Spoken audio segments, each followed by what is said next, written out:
Welcome to the deep dive, everyone. Today, we're tackling a tough subject, the Blackout Challenge. And, all the legal stuff around it. We've got court documents, news reports, and, legal analyses. Ready to break it down. So what exactly happened here? What does all this mean, especially for those of you listening with, with kids on TikTok? This case really gets at the heart of it, the good and the bad of social media, the good stuff, the connection, but also, how much these companies have to do to protect people. Especially kids, All right, yeah. Let's get into it. We're looking at this lawsuit. Parents of 4 teenagers, British kids. Tragically, they died in 2022. Isaac Knaven, Archie Battersby, Julian, he went by Jules, Sweeney, and then Maya Walsh. All between 12 and 14 years old. This lawsuit, it's a wrongful death suit, and it's saying that TikTok's algorithm, the thing that decides what you see, it's saying that algorithm actually pushed the Blackout Challenge to these kids. And that's what the parents say led to their deaths. So for anyone who might not know, what is this Blackout Challenge? What's it all about? It's this trend, and it's dangerous. It tells people to choke themselves, until they pass out. And it's not just a TikTok thing either. It's been on other social media too. Man, it's hard to think that TikTok, we think of it as fun, light stuff, videos, dances. To think they'd be pushing something so dangerous is, well, it's tough to imagine. Yeah, the parents here, they thought they were letting their kids use something harmless, right? They described them as confident kids, well-adjusted, not struggling, not, mental health issues or anything like that. And to see what happened, it's heartbreaking, really. You mentioned something that stood out to me. 3 of these teenagers, same city, similar backgrounds. What's that tell us about these algorithms, how they work? Okay, so think about TikTok, right? That For You page kind of learns what you're into and keeps showing you more like it. Well, this lawsuit is saying maybe it's not just that. Maybe it's also grouping people by their location, their age, all that, and then, targeting them. So instead of just funny videos or whatever, in this case, maybe it was showing them, well, more and more dangerous challenges. That's what Matthew Bergman's arguing. He's the lawyer. He's with the Social Media Victims Law Center. And he's saying this wasn't just some accident. TikTok, they made a choice.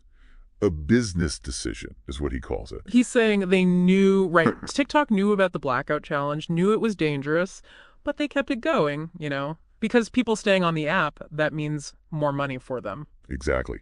He's saying they ignored warnings, downplayed reports about kids getting hurt because, well, more time on the app, that's more data, more targeted ads. You know how it works. TikTok's fighting back, of course.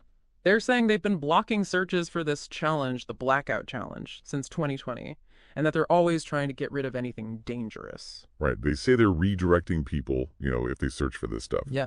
Sending them to their safety center. But the lawsuit's pushing back on that, too. They're saying TikTok knew about this whole thing, the Blackout Challenge, and what it was doing to kids way before they're admitting. It wasn't just this challenge, was it? The lawsuit mentions other stuff. Other dangerous trends going around on TikTok, like stuff with medications, hot water, even fire. It really makes you think, how good is all this content moderation, really? If these dangerous things keep showing up, if you're a parent, with a kid using TikTok, wouldn't that worry you, what they might be seeing? Yeah, absolutely. And this isn't the only case like this, right? The Social Media Victims Law Center, they're involved with others too. They've gone after TikTok before, saying they promoted stuff about suicide, self-harm, eating disorders. They're really going after these platforms for what they see as dangerous content. Right. This isn't new for them. They worked with Kawina Anderson, her 10-year-old daughter, Nyla. Well, she died after allegedly doing the Blackout Challenge. The case, at first, it got tossed out by a lower court. But then 2024, a U.S. appeals court, they overturned it. So now, these legal fights, they're gaining some traction.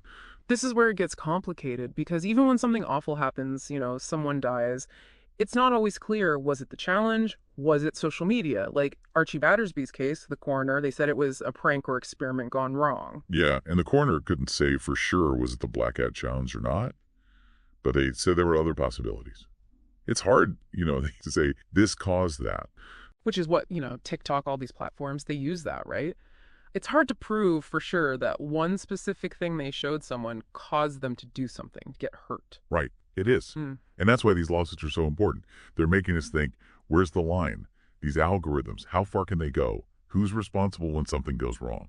And while this is all going on, you've got families like Jules Sweeney's, his mom.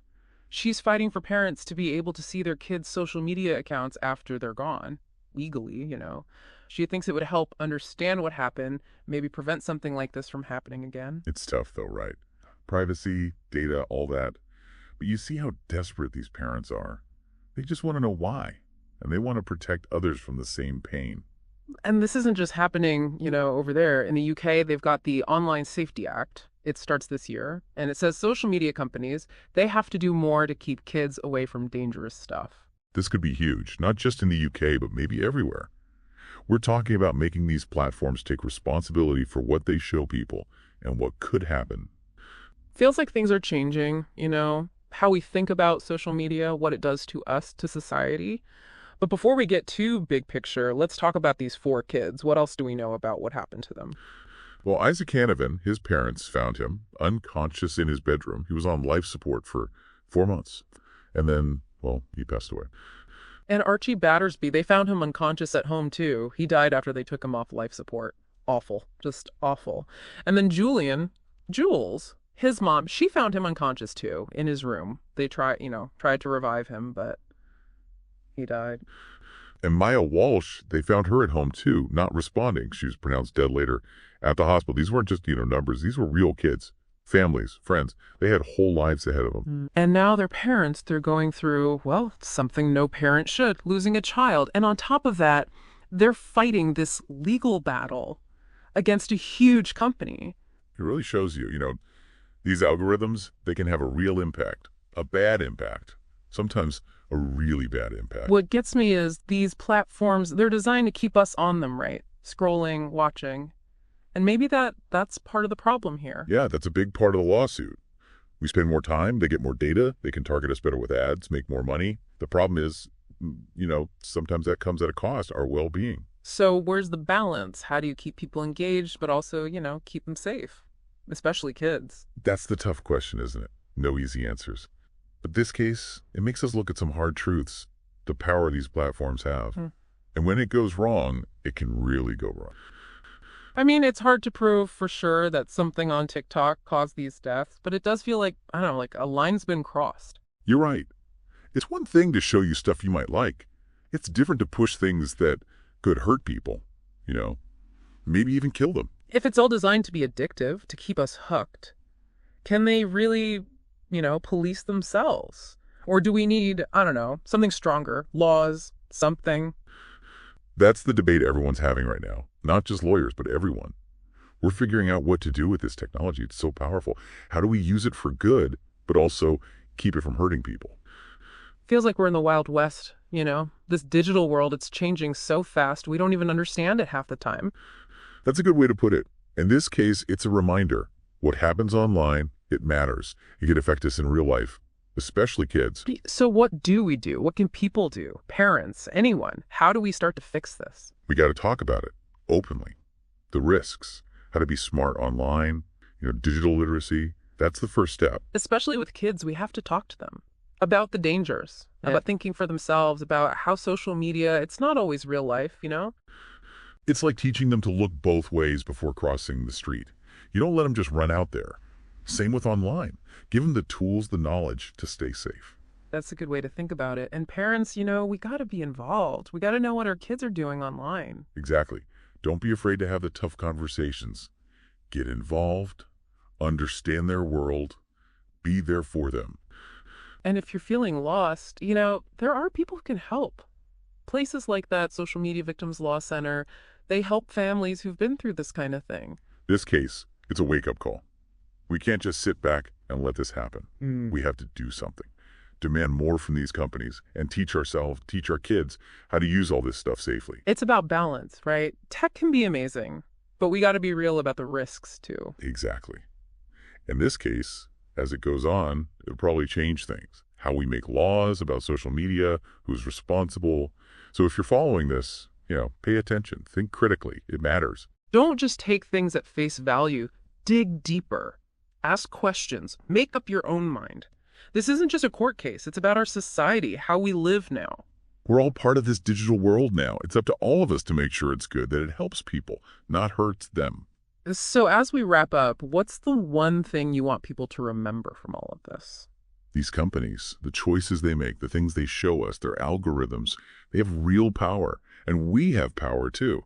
We can demand better. We can fight for a digital world that puts people first, not profits. It's about taking what we know and doing something.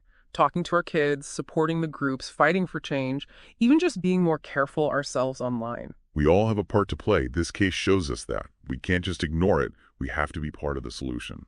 Everything you see, and talk to people, your family, your friends, about all this. And parents, anyone taking care of kids, we gotta teach them how to be safe online, how to think critically, how to tell what's real, what's not, especially with all this social media stuff. Yeah, for sure. Those conversations, you got to have them, even when they're hard. Yeah. We're all in this together, right?